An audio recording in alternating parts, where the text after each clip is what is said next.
This is GM Word of the Week, and I'm Fiddleback. Maelstrom. Over the last couple of weeks here at the Word of the Week offices, things have been a bit chaotic. A lot of stuff has come up, a lot of changes, a lot of turbulence. Some good, some bad, but ultimately, all of it just a bit overwhelming.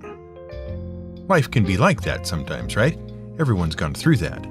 When events beyond your control just sort of sweep you along and you have to go from fighting the current to just struggling to stay afloat lest you be dragged under or drowned or dashed against the rocks. And since we have to express everything in terms of epic fantasy adventures and grand myths and legends and that sort of thing, we're tempted here to say that we've been caught up in a maelstrom. But we won't say it, because as entrepreneurs and content creators, we deeply respect the rights of creators to protect their creative works. And as linguists, we don't want to contribute to the demise of literal language by turning it into what philosopher Friedrich Nietzsche once described as tired, dead metaphor, by burdening a once beautiful and highly specific word with a broad, boring, generic meaning. In short, we're sad to see Maelstrom go the way of the zipper. Just what are we rambling about? Well, eventually, we'll be rambling about the maelstrom and whirlpools and vortices. But first, we need to talk about trademarks and clothing fasteners and hieroglyphics and Chinese vases. A trademark is a name, symbol, logo, or other device that is used to identify a specific product made by a specific person or by a specific company. And in most countries in the modern world, especially in the United States, the use of trademarks is legally protected. That is, once someone adopts and in many cases registers the use of a specific name, symbol, or logo, they are the only ones allowed to use it. When you see that name or logo or whatever, you know exactly who made it. But the trademark isn't just an invention of the modern world. In fact, it's a pretty old idea. The earliest known examples of trademarks date back to 500 BCE. At that time, it became the practice in China for potters to inscribe the name of the emperor in power on any of their craftwork, as well as the location where the pottery was created and the name of the potter who made the piece. That's part of why Ming vases are Ming vases, because they were marked with a symbol indicating that they were made during the era in which the Ming imperial dynasty was ruling China. You see? And it wasn't just China. According to the Greek author from the Hellenic age, Harapalon, the original point of Egyptian hieroglyphs wasn't to create a written form of a spoken language, but rather to provide simple symbols that represented different ideas. The word hieroglyph is actually Greek, and it means written idea. Harapalon cited examples of symbols that came from 700 BCE that were used by craftsmen to identify their goods as their own, which were some of the earliest known examples of hieroglyphic symbols at the time. And in the 12th century, in order to prevent trade in jewelry made of cheap stones and impure metals, King Edward I enacted a law prohibiting the sale of any jewelry that wasn't marked with an official stamp issued by Goldsmiths' Hall, a royal office in London. That mark was called a hall mark. And that's not even to mention the practice of smiths stamping their weapons and armor with their personal symbols or guild symbols during the Middle Ages, or any of the other hundreds of examples of merchants' marks, service marks, or guild hall marks throughout history. The point of all these symbols were simple. They provided a simple means to attest to the quality of goods, and in the event the goods weren't actually so good, they told you who to blame for the goods turning out to be bads. Anyone who bought hallmark jewelry could be assured, under penalty of death according to King Edward's law, that the metal was pure and the gems were real. Beyond that, craftsmen could establish a reputation. Talented armorers, smiths, and all sorts of craftsfolk could become known for their good work, and people would pay extra for goods manufactured by talented craftsmen, or manufactured in specific places. Craftsmen benefited because they could trade on their reputation, and customers benefited because they had an assurance of quality without having to put the goods they bought through elaborate tests, and when something bad happened, they knew who to hold responsible. Which is why Thomas Jefferson in 1791 advocated for the legal protection of trademarks in the fledgling United States of America. Unfortunately, the actual law didn't get enacted until 1870, and then it got repealed in a couple of legal battles. But in 1881, a new trademark law was enacted in the United States, and that one stuck. In 1905, the United States Patent and Trademark Office was established to handle registrations for the protection of intellectual property and trademarks. What does this have to do with the zipper? Well, that has to do with a problem called genericization, which is something modern companies all over the world are constantly fighting against. And the zipper is one of the earliest examples of the problem. Yes, the zipper. Those twin metal rails of teeth that hold your pants closed when you slide the little pole along it. See, today the word zipper refers to any such closure. But once upon a time, zipper was a registered trademark of the B.F. Goodrich Company. Now, Goodrich did not invent the thingy. In fact, several people invented it before Goodrich even got involved. The first time it was invented, it was patented by Elias Howe in 1851 as an automatic continuous clothing closure. But Howe didn't really see much use for it, so he didn't pursue it. Then, in 1893, Whitcomb Judson, who also invented air-driven streetcars, invented another different zipper, which he called a clasp locker. With the help of a businessman named Colonel Lewis Walker and a big debut at the 1893 Chicago World's Fair, he did try to sell the clasp locker. But no one was interested. It was invented a few more times by a few more people and met with little commercial success until the B.F. Goodrich Company bought the idea of another similar but slightly different version of the zipper from a man named Gideon Sunback. And they started using it on boots and tobacco pouches. And it actually did catch on, and it sold pretty well. Well enough that Goodrich wanted to expand the separable fastener on all sorts of clothes. And they started a bunch of massive ad campaigns around the phrase, "Zip her up." And they focused especially on the front of men's pants. In fact, there was a famous marketing battle in the 1930s between Goodrich and other clothing manufacturers over button flies or zip flies. It was called the Battle of the Fly. We kid you not. And the zipper won. And the marketing campaign stuck. And that's how it became known as the zipper, which Goodrich tried to register as a trademark. And they were told, sorry, no. See, once everyone started wanting zipper-fastened clothes, all sorts of companies started using all sorts of similar fastener closures. And they started calling them zippers. Anyone who made any sort of closure that was anything like the zipper capitalized on the popularity of the zipper campaign by advertising the things as zippers. And Goodrich lost out. And they tried to make a legal battle of it and register the trademark. But by this point, the Patent and Trademark Office saw that the word zipper had become a generic term. It had entered the public consciousness as the word for that type of closure, not as a specific product manufactured by a specific company. And so they were denied the trademark. And this happens a lot.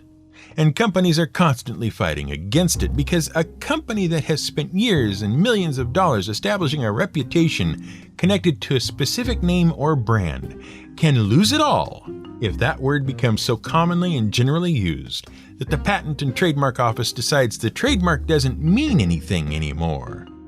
And so, every year, companies beg and plead with journalists, authors, filmmakers, and all sorts of content creators not to use the names of their products unless they are specifically referring to the brand, and unless they specifically mark it with the little R in a circle, an enclosed R, as it's called, that indicates the name is a registered trademark. Seriously, they even take out ads. If you look through any magazine for writers or filmmakers, you can find ads from all sorts of companies begging you not to use the word Kleenex, registered trademark, when you mean any old facial tissue. Or not to use the word Band-Aid, registered trademark, when you mean any adhesive bandage. Or Clorox, registered trademark, when you mean bleach. Or Xerox, registered trademark, when you mean photocopy. And so on, and so on, and so on. And that brings us around to the word maelstrom. Now, you might think of a maelstrom as a whirlpool, or a vortex, a swirling, powerful water current that dashes ships against the rocks to strand hapless adventurers on deserted tropical islands, or that heralds the arrival of the Kraken, or a giant octorok, or a massive, magically enhanced sea witch at the climax of your film. And these days you're not wrong.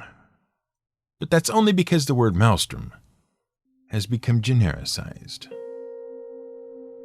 So let's talk about the Saltstraumen Maelstrom of Bodø, Norway, the original maelstrom.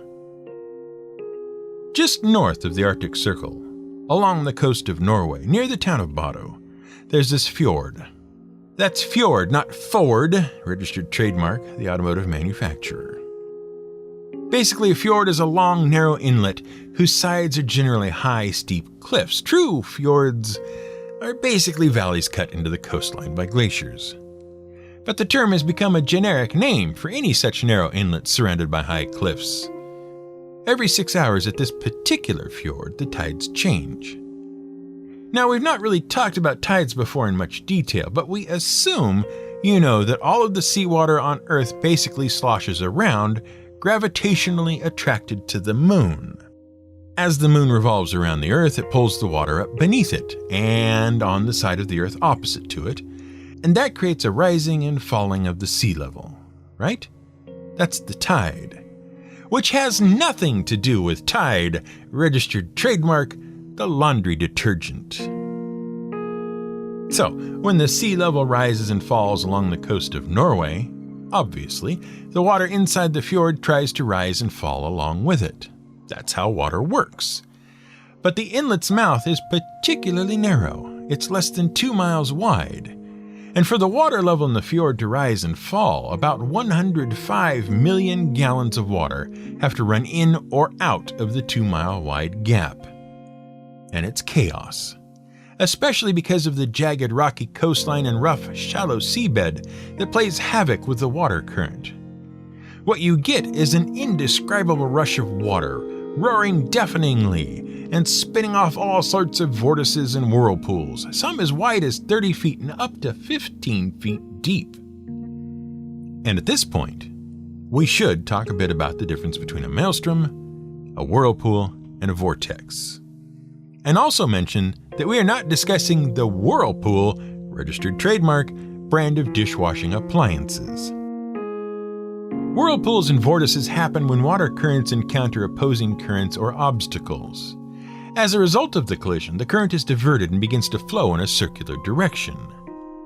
A whirlpool is thus just a body of water flowing in a circular direction. However, if the inrushing, rotating current also creates a downward pull because the water can't escape the whirlpool except via flowing outward underwater, that's called a vortex. And since we're all about using the proper names for things, that distinction is important. A whirlpool is water running in a circle. A vortex is water running in a downward spiral. And a maelstrom? Well, maelstrom has been the generic term for either a particular large and powerful whirlpool or vortex, or for a large and powerful chaos of different currents that give rise to multiple whirlpools or vortices. Which is what happens in Norway at the Saltstraumen Maelstrom.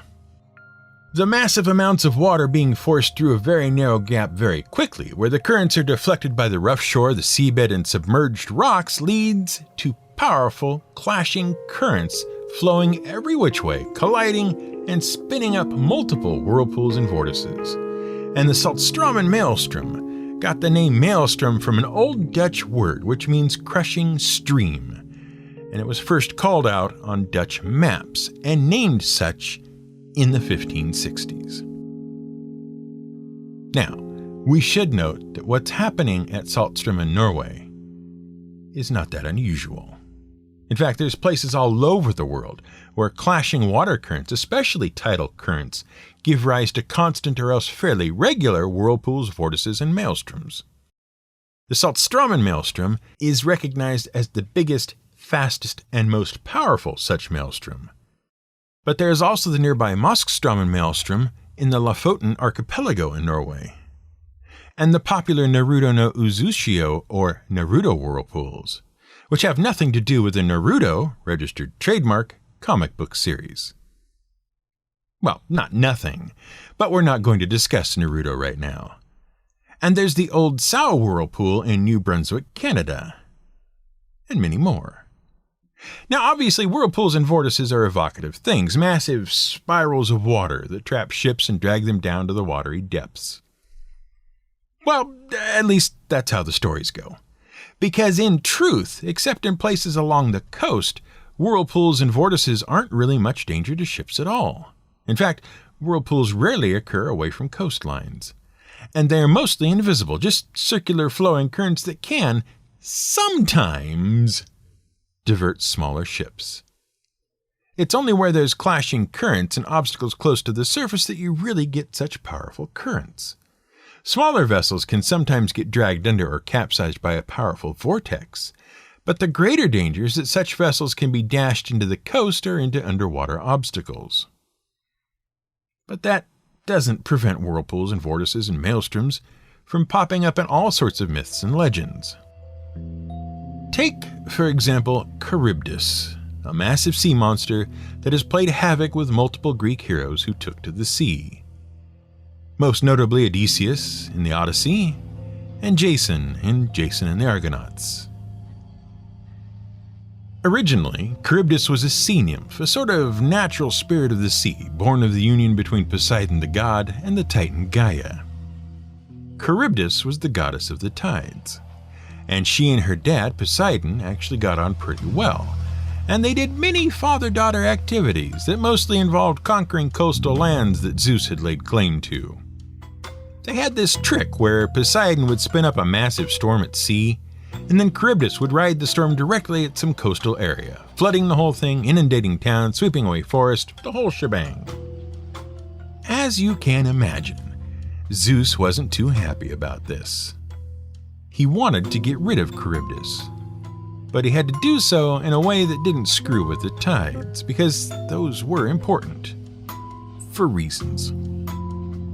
So Zeus captured Charybdis and transformed her into a bulbous frog-like sea monster and chained her at the bottom of the Strait of Messina, which is between Italy and Sicily. And each day, Charybdis would open her mouth and draw in huge volumes of water, and then, later, expel it all again. Thus, the tides were maintained. The problem was, every time Charybdis swallowed the tide, she created a massive vortex in the water above her, which made the strait quite treacherous. And what made it even more treacherous was the fact that a giant six-headed serpent, Scylla, took up residence opposite Charybdis on the shore. Whenever sailors changed course to avoid Charybdis, they brought their ship into reach of Scylla. We should also note, for completeness, that Scylla had also once been a sea nymph. She'd been cursed and monstrified as a result of a love triangle with a sea god named Glaucus and a witch named Circe. That's a whole other story. Meanwhile, you might wonder just how the name of an obscure tidal phenomenon from a remote inlet in Norway became a generic synonym for a swirling, chaotic mass of water anywhere in the world. Well, that's thanks to a short story about coping with fear, especially in the face of certain death, written by the great American poet and author Edgar Allan Poe. Now, Poe is renowned for his short stories and poems, especially in the genre of mystery and horror. But what's interesting is that despite the fact that Poe had a fraught and troubled life, all indications are that he chose to stick with horror themes, especially Gothic horror, because that was what was popular at the time, and that he himself was not fond of many of his most famous works. The fact is that Poe faced a lot of challenges supporting himself. He was one of the first American writers to support himself entirely by his writing, and by all accounts, he only barely managed to do so. A series of economic crises, including the Panic of 1837, hurt the American publishing industry. The lack of international copyright laws led to him losing out on lots of income thanks to sales of unauthorized copies of his most popular works overseas. And so, he chased fads and wrote whatever would sell, and begged unscrupulous publishers to publish his works. And pay him. And so it was, in 1841, just 7 years before Poe would be found on the streets of Baltimore dying of a delirium whose cause to this day remains unexplained, that Poe rushed a short story out to market to capitalize on the popularity of his works in France. Works that had been translated without his permission and without credit. The story was called A Descent into the Maelstrom, and it popularized the word maelstrom across the Western world as a torrential sea current and a crushing whirlpool. In the story, a guide leads the narrator to the top of a fictional mountain in Norway to give him a view of a massive tidal current swirling in a fjord below them. The narrator is terrified of the height and the current and is unable to cope with the sight, so the guide tells him a tale. And the brunt of the story is the guide's tale within a tale. The guide explains that he and his brother used to brave the wild currents to fish the waters of the fjord. That they were the only ones brave enough to do so, but they survived because they had the currents scheduled down to a science. They knew when the maelstrom rose and fell, and for a long time they prospered. But one night, due to a sudden storm and an accident, they lost track of the time and were unable to escape the inlet before the maelstrom swirled to life.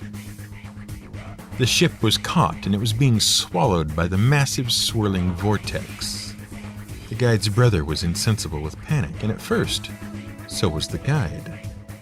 But then, the guide calmed himself, and he noticed that while the ship was being drawn down into the vortex along with a bunch of heavier debris, lighter debris and flotsam was actually floating safely along the edges of the vortex. The guide tried to point this out to his brother, but to no avail. His brother was lost to panic. So the guide abandoned his brother and the ship to float to safety on a small barrel, though he was forever changed by his experience staring into the formless, chaotic abyss and a terrible vision of heaven and hell. While there's a lot to this story about the nature of existence and human consciousness, and the spectacular imagery alone is worth the read, the most useful takeaway for us now is that when everything around you is a swirling torrent of chaos beyond your control, sometimes the best way to escape is to keep a cool head, consider your surroundings, and calmly ride out the current. And eventually, the stress will subside, and you'll be left with nothing more than a bit of fatigue and a little bit of a headache. And then, you can just take some aspirin. Registered trademark. This has been GM Word of the Week. It's written and researched by The Angry GM and produced by me, Fiddleback. You can support us on Patreon at patreon.com/GM Word of the Week. You can find more at gmwordoftheweek.com and theangrygm.com.